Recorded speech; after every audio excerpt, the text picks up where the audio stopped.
Bienvenidos a su canal Un Corazón para Cristo. El día de hoy estaremos compartiendo uno de los temas principales para nosotros como familia y que también aplica para la familia en Cristo. Cuando nosotros nos integramos a lo que es la iglesia, ¿verdad? La familia que después de haber recibido a nuestro Señor Jesucristo formamos dentro de la iglesia. La comunión es sumamente importante y comienza desde la casa, ¿verdad? La palabra comunión tiene un significado muy especial. La palabra comunión viene del griego koinonia, que significa compartir algo en común, ¿verdad? Tener algo en común que compartimos. Entonces, en lo que es la base de esta palabra, aplicado a la familia, pues tenemos en común el amor, ¿verdad? El amor de padres, el amor de hermanos, y entonces ¿cómo se forma la comunión? Tenemos eso en común, el amor unos hacia los otros. Cuando lo aplicamos para la iglesia, ¿verdad? La comunión bíblica aplica esta palabra bíblica porque compartimos que tenemos en común la fe. Tenemos el mismo pensamiento, creemos que todo el contenido de la Biblia es la palabra de Dios. Entonces eso hace que tengamos una cosa en común que compartir. Entonces como creyentes, ¿verdad? Sabemos que la comunión es muy importante. Y mira, algo muy especial que hizo Dios, y es algo muy, muy especial y muy fácil de entender, que Dios nos lo puso bien práctico, es que Él tomó el cuerpo humano para enseñarnos la importancia de convivir juntos y de enseñarnos cómo cada uno estamos conectados y debemos permanecer así para que el buen funcionamiento del cuerpo de Cristo, la iglesia, ¿verdad?, funcione, crezca, se haga fuerte, esté con energía para cumplir con todo lo que tenemos que hacer como iglesia. Entonces, vamos a comenzar así, ¿verdad? Dios puso ese ejemplo del cuerpo humano y vamos a comenzar viendo quién es la cabeza de este cuerpo. ¿Quién es la cabeza de la iglesia? Para esto vamos a ir a Colosenses capítulo 1, versículo 18. Y mira, dice la palabra de Dios, dice, y Él es la cabeza del cuerpo, que es la iglesia, el que es el principio, el primogénito de entre los muertos, para que en todo tenga la preeminencia. Vemos aquí en la escritura que Jesucristo, nuestro Señor Jesucristo, es la cabeza de este cuerpo. Y entonces vamos a leer ahora quiénes somos los que constituimos el cuerpo, el resto del cuerpo. Vamos a leer en Primera de Corintios, capítulo 12, del versículo 14 al 27. Así es, el cuerpo consta de muchas partes diferentes, no de una sola parte. Si el pie dijera, no formo parte del cuerpo porque no soy mano, no por eso dejaría de ser parte del cuerpo. Y si la oreja dijera, no formo parte del cuerpo porque no soy ojo, ¿dejaría por eso de ser parte del cuerpo? Si todo el cuerpo fuera ojo, ¿cómo podríamos oír? O si todo el cuerpo fuera oreja, ¿cómo podríamos oler? Pero nuestro cuerpo tiene muchas partes y Dios ha puesto cada parte justo donde Él quiere. ¿Qué extraño sería el cuerpo si solo tuviera una parte? Efectivamente, hay muchas partes, pero un solo cuerpo. El ojo nunca puede decirle a la mano, no te necesito. La cabeza tampoco puede decirle al pie, no te necesito. De hecho, algunas partes del cuerpo que parecieran las más débiles y menos importantes, en realidad son las más necesarias. Y las partes que consideramos menos honorables son las que vestimos con más esmero. Así que protegemos con mucho cuidado esas partes que no deberían verse, mientras que las partes más honorables precisan esa atención especial. Por eso Dios ha formado el cuerpo de tal manera que se les dé más honor y cuidado a esas partes que tienen menos dignidad. Esto hace que haya armonía entre los miembros a fin de que los miembros se preocupen los unos por los otros. Si una parte sufre, las demás partes sufren con ella. Y si a una parte se le da honra, todas las partes se alegran. Todos ustedes en conjunto son el cuerpo de Cristo y cada uno de ustedes es parte de ese cuerpo. Mira, esto es fascinante. Encontramos una descripción completa de cómo Dios nos enseña que estamos unidos a través de los miembros del cuerpo, ¿verdad? Y vemos de aquí cómo es el deseo de Dios para su iglesia, para el cuerpo de Cristo, ¿verdad? El deseo de Dios es que haya armonía. Mira, vamos a darle una vez más lectura al versículo 25.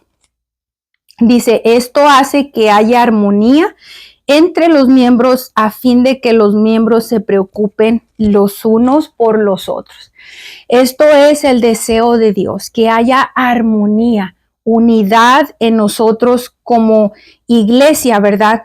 ¿Hay alguna actitud que podría afectar la armonía? Sí, la acabamos de ver también. Mira, vamos a leer versículo 15, 16 y 21 para que veamos lo que estas palabras reflejan y que pudiera ser algo que afecte la armonía en nosotros como iglesia. Dice, si el pie dijera, no formo parte del cuerpo porque no soy mano, no por eso dejaría de ser parte del cuerpo. Y si la oreja dijera, no formo parte del cuerpo porque no soy ojo, ¿dejaría por eso de ser parte del cuerpo? Tenemos el versículo 21 también. Mira lo que dice. El ojo nunca puede decirle a la mano, no te necesito. Y la cabeza tampoco puede decirle al pie, no te necesito. Encontramos en estos versículos una actitud de dependencia.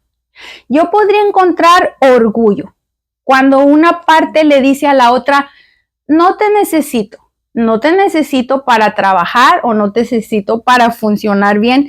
Eso para mí refleja orgullo, querer trabajar independientemente cuando el organismo de la iglesia, del cuerpo de Cristo, Dios lo diseñó para que trabajemos unidos, cada uno en su trabajo, en lo que corresponde, pero todos unidos. Entonces, ¿puede afectar esto la armonía? Claro que sí. Podemos encontrar ese orgullo en las personas, pero ¿sabes qué? Dios dice, ¿verdad? Que si nosotros vemos que una parte de nuestro cuerpo o del cuerpo de Cristo se siente afectada o empieza a tener estas actitudes, mira qué es lo que nosotros debemos hacer como los otros miembros. ¿Qué actitud deberíamos de tener? Bueno, el versículo 26 nos da la respuesta. Mira, dice, si una parte sufre, las demás partes sufren con ella. Y si a una parte se le da honra, todas las partes se alegran. Esa es la actitud que Dios desea que haya entre nosotros como miembros de su iglesia. Si alguno de nosotros se siente dañado, empieza a ser atacado por el orgullo, por la amargura, el enojo, cualquier cosa, cada uno de nosotros tiene que sentir esa dolencia o esa enfermedad y buscar lo más pronto posible que aquello se elimine para que el cuerpo siga caminando fuerte, siga creciendo, siga teniendo energía para que todos podamos estar bien. Mira, ¿qué es lo que nosotros debemos hacer cuando se presenta un conflicto, una situación difícil como miembros de la iglesia? Bueno, vamos a ver qué es lo que nos dice nuestro Señor Jesucristo en el Evangelio de según San Mateo, capítulo 5, versículo 23 y 24. Y nuestro Señor Jesucristo dice, esto es lo que tenemos que hacer si surge algún conflicto entre los miembros, si un miembro se siente ofendido, si hay algo que molesta, ya sea una o la otra parte. Mira, Jesucristo dice aquí, por lo tanto, si presentas una ofrenda en el altar del templo y de pronto recuerdas que alguien tiene algo contra ti, deja la ofrenda allí en el altar, anda y reconcíliate con esa persona. Luego ven y presenta tu ofrenda a Dios. Mira, esto tiene una profundidad muy grande. Cuando hay un conflicto, cuando una de las partes o ambas partes del cuerpo se lastiman, hay conflicto, lo primero que se rompe es la conexión del cuerpo con la cabeza. Recuerda quién es la cabeza. Jesucristo es la cabeza. Y cuando hay algún desbalance, te empieza la desconexión primeramente con la cabeza, que es Cristo. Entonces, aquí en estos dos versículos nos dice, Jesucristo o Dios Padre no recibirá tu ofrenda, no recibirá tus oraciones, no recibirá ese trabajo que hiciste en la iglesia. ¿Por qué? Porque la relación con Dios a través del conflicto que tú tienes con otro miembro está rota. Entonces, la primera cosa que debemos de hacer, ¿qué dice Jesús? Reconcíliate. Arregla las cosas, porque entonces así podrás presentarte delante de Dios, delante de la cabeza que es Cristo, y poder seguir trabajando en unidad. ¿Ves? Dios ha dejado todas las cosas en orden, en lo que es que tenemos el ejemplo de un cuerpo humano, es lo mismo. ¿Qué pasa si te das un golpe? ¿Qué pasa si te cortas un dedo?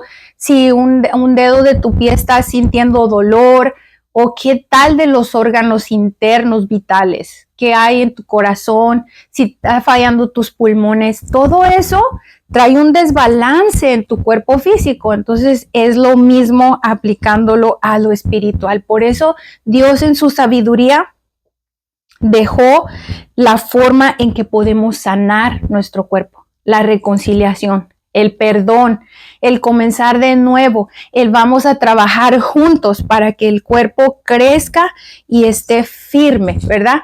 Entonces, mira, vamos a ver características de un cuerpo saludable, de una iglesia saludable. Vamos a ver qué es cuando nosotros vemos una iglesia saludable, un cuerpo que está fuerte.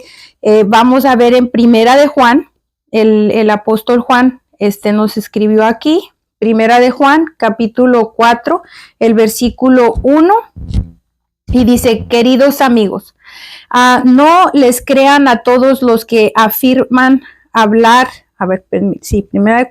Primera de Juan, capítulo 4.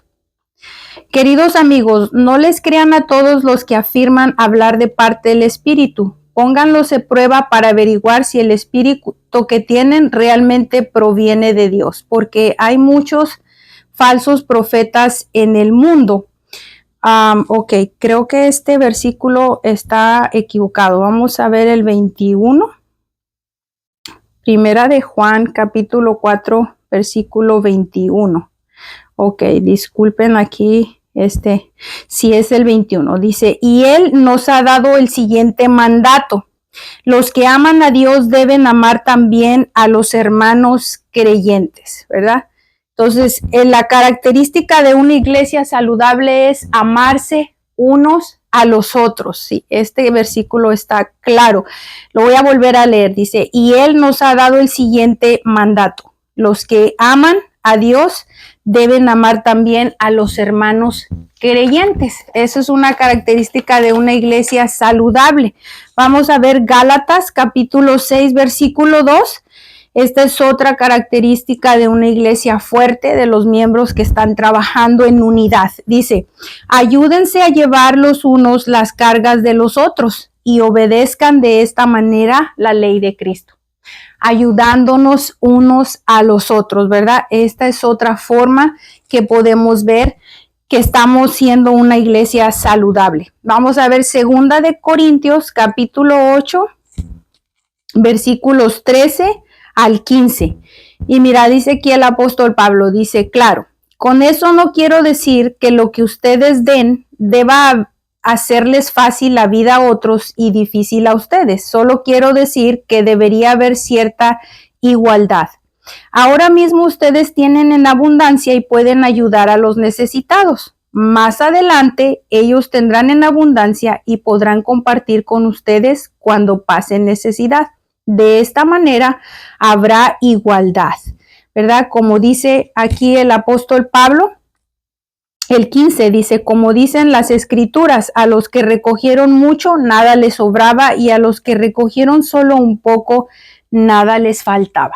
El apóstol Pablo está queriendo decir aquí, porque a veces, bueno, muchas veces, cuando se trata de la ayuda financiera, siempre hay como, pues es difícil las personas, ¿verdad? Para muchos la generosidad es muy fácil, pero para muchos es un poco complicado como que dar la ayuda financiera. Pero mira, dice el apóstol Pablo aquí, él es muy claro cuando dice, con esto yo no quiero decirles que ustedes le hagan la vida fácil a otros, o sea, que ustedes piensen que van a estar dando y el otro no batalla, simplemente recibe. No quiere decir eso. Pablo dice, no quiero decir eso, que cuando él está pidiendo que demos, que ayudemos, no quiere decir que los otros estén simplemente recibe y nosotros pasando dificultades para sostenerlos. No, él quiere decir que con un equilibrio. Mira, Dios te va a guiar. Cuando tú ves una necesidad real, cuando tú observas, conoces las personas y sabes que realmente hay una necesidad,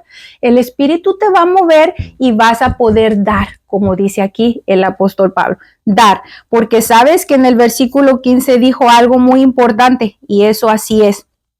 Dice que nosotros a veces recogemos mucho, ¿verdad? Dice, los que recogemos mucho, nada nos sobra, y a los que recogen solo un poco, nada les falta.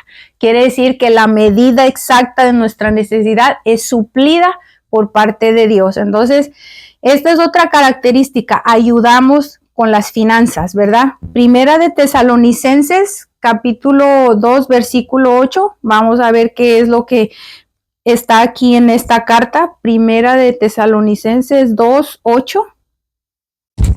Y entonces dice, el apóstol Pablo también dice, los amamos tanto que no solo les presentamos la buena noticia de Dios, sino que también les abrimos nuestra propia vida, dando, ¿cómo decimos nuestra propia vida? Dando tiempo, dando de nuestro dinero, ¿verdad? Dando de nuestros recursos. Dice, no solamente les predicamos a Cristo, sino que también damos nuestra vida para que los hermanos en Cristo mantengamos esa relación y ese crecimiento. Ahora vamos a ver una muy importante, ¿verdad? Que es lo que estábamos hablando ahorita acerca del perdón. Santiago 5:16. Vemos una iglesia saludable cuando dice, confiésense los pecados unos a otros y oren los unos por los otros para que sean sanados. La oración ferviente de una persona justa tiene mucho poder y da resultados maravillosos. Esto del perdón, esto de orar unos por los otros, esto trae sanidad, trae liberación, trae una conexión tan poderosa entre nosotros como cristianos, como hijos de Dios, ¿verdad? Vamos con otra cita bíblica para ver parte, ¿verdad? De lo que es cómo estamos nosotros en ese crecimiento, en esa unidad como iglesia. Es Eclesiastés capítulo 4. Tal vez esta cita la has escuchado muchas veces cuando se trata de que el Señor nos enseña cómo es que debemos comportarnos como hermanos en Cristo. Dice, es mejor ser dos que uno, porque ambos pueden ayudarse mutuamente a lograr el éxito. Si uno cae, el otro puede darle la mano y ayudarle, pero el que cae y está solo, ese sí que está en problemas.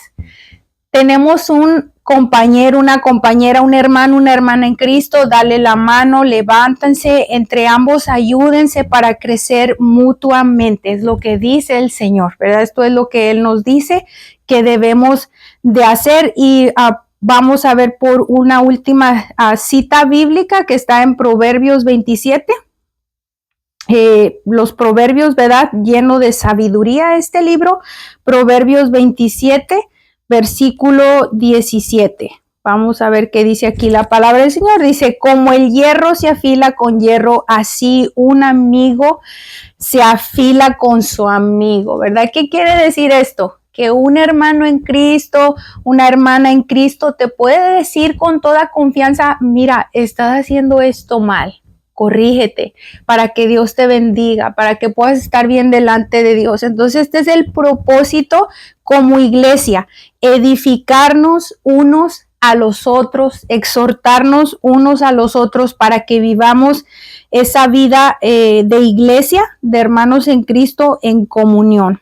Vamos a terminar aquí con Efesios capítulo 4, del versículo 11, 12 y 13. Para que veamos cuál es el asunto de vivir, de convivir en comunión, de vivir como hermanos, dice el apóstol Pablo. Aquí dice, ahora bien, Cristo dio los siguientes dones a la iglesia: los apóstoles, los profetas, los evangelistas y los pastores y maestros. Ellos tienen la responsabilidad de preparar al pueblo de Dios para que lleve a cabo la obra de Dios y edifique la iglesia, es decir, el cuerpo de Cristo. Ese proceso continuará hasta que todos alcancemos tal unidad en nuestra fe y conocimiento del Hijo de Dios que seamos maduros en el Señor, es decir, hasta que lleguemos a la plena y completa medida de Cristo. Este es el propósito de la iglesia, que cada uno de nosotros seamos preparados para hacer la obra de Dios. ¿Y cómo lo logramos? Pues llevando esa unidad, esa comunión como miembros de un solo cuerpo, como Cristo, nuestra cabeza, y nosotros funcionando en unidad y en comunión, para que tengamos una iglesia saludable. Yo espero que haya sido de bendición este mensaje para ti. Que Dios te bendiga.